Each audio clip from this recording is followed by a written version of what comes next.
सतगुरु की साजी निवाजी प्यारे साथ संगत जी, प्यार और सत्कार से कहना धन निरंकार जी।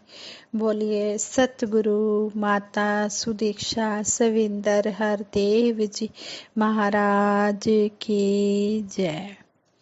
साथ संगत जी, जब हमें ब्रह्म ज्ञान मिल जाता है तो सतगुरु हमें सिखाते हैं वसुधैव कुटुंबकम की भावना कि सारे धरती पर रहने वाले लोग हमारा परिवार है। इस तरह हमने प्यार से रहना है, प्यार ही बांटना है। और कोई भी हमारे देश पर दुख संकट आ जाता है तो हमने उसको मिल बांट कर उस समय को निकालना है। जिस तरह आजकल आप सभी को पता है कि कितनी बरसातें हो रही हैं, जगह जगह बाढ़ें भी आ गई हैं, कितना नुकसान भी हो रहा है। तो ऐसे में हम सभी ने मिलकर अपने देश में पूरा सहयोग करना है।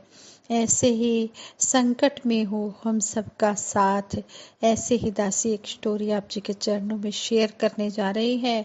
आप जी ये स्टोरी प्रवान करें, अगर कोई गलती हो जाए तो क्षमा करें। सर्व संपन्न श्रावस्ती नगर में भयंकर अकाल पड़ा। पशु पक्षी नर नारी भोजन की कमी में मरने लगे। सारी नगरी मरघट सी दिखाई दे रही थी। महात्मा बुद्ध ने यह देखा तो बड़े दुखी हुए। उन्होंने श्रावस्ती के अमीर लोगों को बुलाया, धनवान लोगों को बुलाया और संकट के समय में राज्य की सहायता करने के लिए कहा, परंतु किसी पर इसका कोई प्रभाव नहीं पड़ा, कोई असर नहीं पड़ा। सब उठ उठकर चले गए। धनवानों को तो अपने भंडार भरे रखने थे स्वयं के लिए, अपने आप के लिए। धनवानों को तो अपने भंडार भरे रखने थे। मानवता के लिए खर्च करना उन्हें फिजूल खर्ची लगता था। लोग कहीं जबरदस्ती उनसे खाद्य सामग्री न छीन ले, इस डर से धनवान लोग दरवाजे बंद करके बैठ गए। महात्मा बुद्ध काफी निराश हुए, काफी उदास हुए। इतने में एक कुलीन घर की लड़की आई और बोली, महात्मा जी, आज से मैं श्रावस्ती नगरी के अकाल पीड़ितों की सेवा की प्रतिज्ञा करती हूँ। सबके लिए भोजन जुटाने का मैं प्रयत्न करूंगी। लोग एक छोटी सी बच्ची के मुंह से ऐसी बात सुनकर हैरान रह गए। महात्मा बुद्ध ने उस बच्ची से पूछा, इतने बड़े राज्य के लोगों का भरण पोषण तुम कैसे करोगी? तुम्हारे घर वाले तो कुछ देंगे भी नहीं। वह छोटी सी नन्ही सी बच्ची बोली, महाराज, मुझे घर वालों के देने ना देने की चिंता नहीं है। मैं घर घर जाकर भिक्षा मांगूंगी, नगर नगर जाकर पीड़ितों की सहायता के लिए प्रेरणा दूंगी, जिससे ऐसे संकट में सबका भला होगा। भगवान आप आशीर्वाद दें। महात्मा बुद्ध को एक आशा की किरण नजर आई। बालिका घर घर घूमकर भूखों के लिए अनाज मांगने लगी। यह देखकर जिनके पास अनाज था वे मना नहीं कर सके। देखते ही देखते इतना अनाज इकट्ठा होने लगा कि भूख से प्राण त्यागने वालों की जीवन रक्षा होने लगी। कुछ ही समय बाद सबके प्रयास से, सबकी कोशिश से यह मुसीबत टल गई और सभी लोग खुशी खुशी रहने लगे। इस स्टोरी से हमें यही लेसन सीखने को मिलता है कि जब भी हमारे देश पर कोई भी दुख संकट आ जाता है तो हम सब ने मिलजुल कर उस समय से बाहर निकालना भी है और खुद भी निकलना है। जब सबका प्रयास होता है, सबकी कोशिश होती है, तो फिर आशा की किरण जग उठती है। इसी तरह हमें सतगुरु बाबा हरदेव सिंह जी महाराज समझाते हैं, जब ज्ञान का जिक्र आता है, इस रोशनी का जिक्र आता है, इस परम अस्तित्व का जिक्र आता है, तो सभी के हृदय गवाही दे रहे होते हैं कि वाकई ही यह कहने वाला जो इशारा कर रहा है, हमने भी गुरु की कृपा के द्वारा वो चक्षु प्राप्त किए हैं, यह समझ हासिल की है, तो हम भी उसका पूरा लाभ उठाते हैं, उसका पूरा आनंद लेते हैं। इसी प्रकार से गुरसिक्खी का जब जिक्र आता है, तो गुरसिख की कैसी भावनाएं होती हैं, गुरसिख का कैसा विश्वास होता है, गुरसिख किस प्रकार से अपने आप को न्योछावर करता है इस परमात्मा, इस निराकार दातार के आगे, इसकी रजा में रहते हुए, सतवचन करते हुए, हुक्मी बंदा बनकर इस जीवन के सफर को तय करता है। तो इस प्रकार ऐसी भावनाएं जो शब्दों के रूप में जिसका जिक्र होता है, तो वाकई ही हम उसका पूरा आनंद भी लेते हैं और प्रेरणा भी लेते हैं। इस तरह हमें समागम के प्रति आने वाले समय में भगत महापुरुष दुनिया के किसी भी हिस्से में रहने वाले जिसमें अपना योगदान देते हैं, तो वह हमें यही समझाते हैं कि हमने सत्संग को, सिमरन को, सेवा को विशेषता देनी है, और महापुरुष देते भी हैं और हमें भी प्रेरणा देते हैं कि हमने सत्संग, सिमरन, सेवा को विशेषता देनी है। भगत जन इस प्रकार से अपना जीवन भक्ति से भरपूर करते हैं। भक्ति से भरपूर करना यानी कि आनंद से भरपूर करते हैं। इस प्रकार संत, महापुरुष, भगत जन एक यही संदेश हर मानव को देते चले जाते हैं कि हे मानव, हे इंसान, तू भी जरा सोच कि तेरे जीवन का सफर तो तय हो रहा है, बीतने को एक एक पल बीत रहा है, एक एक श्वास बीत रहे हैं, और ये घड़ियां, ये पल, ये क्षण फिर से लौट कर आने वाले नहीं है। जो बीत गए सो बीत गए। यह यात्रा जो दूर देशों में हुई, इसमें भी एक दो स्थानों पर सतगुरु बाबा हरदेव सिंह जी महाराज जिक्र कर रहे हैं।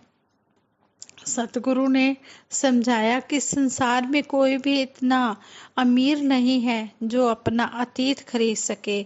इतना अमीर कोई नहीं है जो बीती हुई घड़ियां वापस ले आए। जो बीत गई सो बीत गई, उसको वापस कहाँ से लाएगा। इस तरह वो जो घड़ियां बीत रही होती हैं, वो जो वर्तमान के रूप में से हम उसमें से गुजर रहे होते हैं, और ये भी हाथों से निकल जानी है। यह भी फिर पास्ट हो जाना है, अतीत हो जाना है, बीता हुआ कल हो जाना है। इसलिए जो प्रेजेंट है, वर्तमान है, जो हमारे सामने घड़ियां अब हैं, जो पल हमारे हाथ में हैं, जो मौके हैं, जो अवसर हैं, उनका हम पूरा पूरा लाभ उठा पाएं। इसलिए भगत जन एक एक लम्हे को, उस एक एक पल को वर्तमान में जीते हुए उसका पूरा मोल डालते हैं, उसके पूरी कदर करते हैं।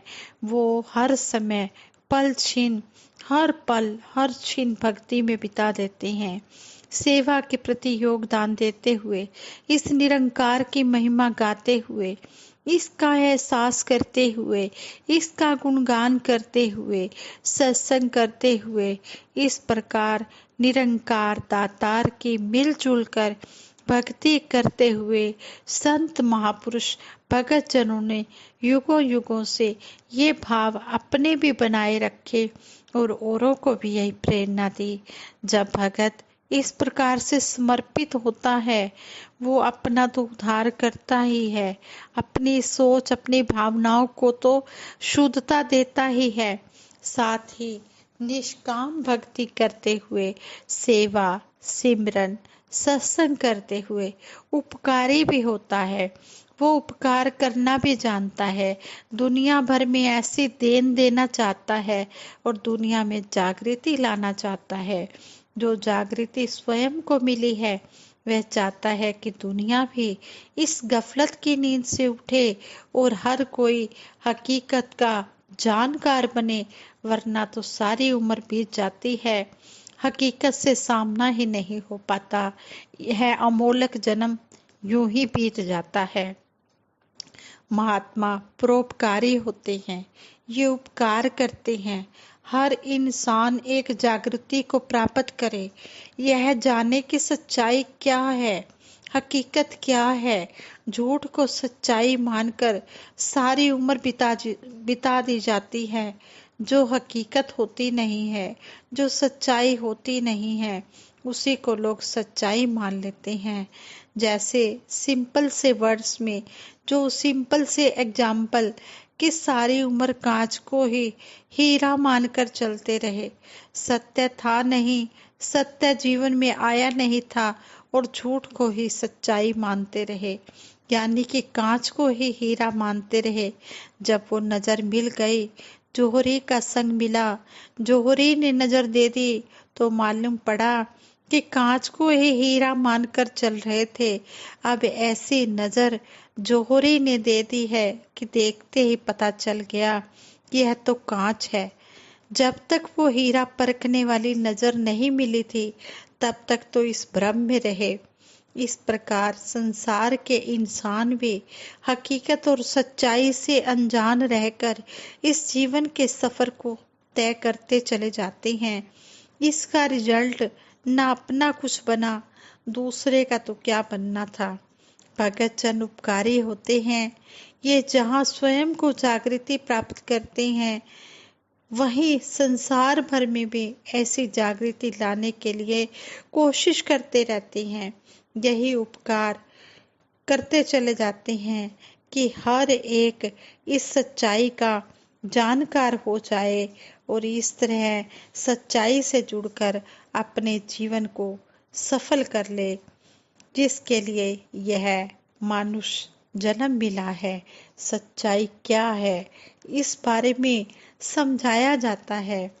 सच्चाई जब जीवन में आ जाती है, जब ये अज्ञानता का अंधकार खत्म हो जाता है, ज्ञान रूपी उजाला मिल जाता है, तो फिर भगत के मन में हर पल यही शुक्राने का भाव ही निकलता है कि सच्चे पातशाह, आप जी ने हम पर रहम किया, तरस किया, हमें ब्रह्म ज्ञान दिया। भगत कहीं भी रहते हैं, उनके हृदयों में यही भावनाएं रहती हैं कि हमने अपने जीवन के एक एक लम्हे, एक एक पल को भी जहाँ सुंदर बनाना है, भक्ति करते हुए वहीं हमने उपकार भी करते जाना है, ताकि कोई यह न कह सके कि हमने तो यह निमंत्रण और संदेश सुना ही नहीं है। हर किसी के कानों तक यह आवाज पहुंचे और इस प्रकार मिशन के योगदानों से सभी को अवगत कराया जा सके कि किस प्रकार इससे मिशन ये योगदान अनेकों रूपों में दे रहा है। ये अपना उत्तरदायित्व समझते हैं संसार को सुंदर रूप देने के लिए, इस संसार को रहने लायक एक बेहतर स्थान बनाने में योगदान देना है। जैसे जिस घर या जिस रूम में हम रहते हैं, तो हमारी कोशिश होती है कि उसको सुंदर से सुंदर रूप दें, साफ सफाई भी हो, फैसिलिटीज भी हो, उसको हम सुंदर रूप देते हैं, क्योंकि हमने उसी में रहना है। इस धरती पर हम रहते हैं, संसार में रहते हैं, धरती को बेहतर स्थान बनाना है। खराब स्थान बनाने में इंसान योगदान दे रहे हैं, जो खराब परिस्थितियां बना रहे हैं, इसको बिगाड़ दे रहे हैं। भगत जन इसको संवारने के लिए कोशिश करते हैं। इस धरती को बेहतर स्थान बनाने का मतलब यह नहीं कि बहुत आलीशान बिल्डिंगें कतारों की कतारें लगती चली जाएं। इस धरती को बेहतर रूप देना, इसको संवारना या सुंदर रूप देना, इसका मतलब कि इंसान की सोच को सुंदरता देनी है, इंसान में जागृति लानी है, इंसान के दिल में उजाला लाना है, इसकी तंगदिलियों को दूर करना है, विशालता और प्रेम की स्थापना करनी है, घृणा और वैर को वैर नफरत को खत्म करना है। जब यह हो पाता है तो धरती का संवरना होता है। इसलिए भगत जन, संत जन, महापुरुष हमेशा यही योगदान देते चले जाते हैं, यही कोशिश करते चले जाते हैं कि सभी इस परमात्मा से जुड़े। आत्मा जो परमात्मा की अंश है, इसमें कोई शक नहीं, लेकिन एक अज्ञानता के कारण ये अपने पति परमात्मा को पा नहीं सकती। जब वक्त के सतगुरु जीवन में आता है तो ये आत्मा को पता चल जाता है कि इसका पति परमात्मा कौन सा है। फिर मानवता वाले गुण भी जीवन में धारण हो जाते हैं। फिर प्रेम आ जाता है, विशालता आ जाती है, फिर तंगदिली नहीं रहती है। फिर सभी में इस परमपिता परमात्मा का ही नूर नजर आता है। जिधर देखता हूँ उधर तू ही तू है, हर शय में जलवा तेरा हूँ बहू है। जब परमपिता परमात्मा की प्राप्ति जीवन में हो जाती है, ये हृदय में प्रवेश कर जाता है, फिर जिधर भी देखते हैं उधर ये परमपिता परमात्मा का ही रूप हर एक घट में नजर आने लग जाता है। दातार सभी को ऐसी शक्ति दे ताकि सभी सुंदर जीवन जी पाए, हर किसी के जीवन में उजाला आ पाए और सभी इस सच्चाई में स्थित होकर अपना भी उद्धार करे और औरों का भी कल्याण करते चले जाएं। हाँ संगत जी, जो भी हमें सतगुरु समझाते हैं, हमने इनकी शिक्षाओं को अपने जीवन में ढालते चले जाना है और प्रेम ही प्रेम बांटते चले जाना है। हर एक का भला ही मांगना है। हमने हर किसी के काम आना है। जिसको जहाँ पर भी जिस सहायता की जरूरत है, हमने उसकी सहायता करनी है। भगत मदद करता तो कहता दाता तेरी रहमत है, किसी के काम आ पाने की बख्शी तूने ताकत है। जब भगत किसी की भी सहायता करता है तो सतगुरु निरंकार का शुक्राना करता है कि सच्चे पातशाह आप जी की कृपा से ये सेवा मिली है और आप जी ही इस तन में शक्ति दे रहे हो, आप जी ही करवा रहे हो। मेरी तो कोई औकात नहीं है कि मैं कुछ कर पाऊं, मेरे अंदर कोई शक्ति नहीं है। शक्ति देने वाले भी आप हो, करने वाले भी आप हो, करवाने वाले भी आप हो मेरे मालिक दीनदयाल। इसी तरह हमें ज़्यादा से ज़्यादा शक्ति देना, हमें स्वस्थ रखना, ताकि हम तन मन धन से सेवा करते हुए सेवा सिमरन सत्संग के साथ जुड़े रहें। और सभी के लिए यही मांग दासी मांगती है। सच्चे पातशाह सभी को हर प्रकार के सुख देना, सभी के भले की कामना करते हुए दास सिमरन कराएगी। सभी ने मिलकर सिमरन में साथ देना है। तू ही निरंकार मैं तेरी शरण हाँ, मैनू बख्श लो। तू ही निरंकार मैं तेरी शरण हाँ, मैनू बख्श लो। तू ही निरंकार मैं तेरी शरण हाँ, मैनू बख्श लो। बोलिए सतगुरु माता सुदीक्षा सविंदर हरदेव जी महाराज की जय। निरंकारी राजमाता गुरु वचन अवतार की जय। संगत जी प्रेम से कहना धन निरंकार जी।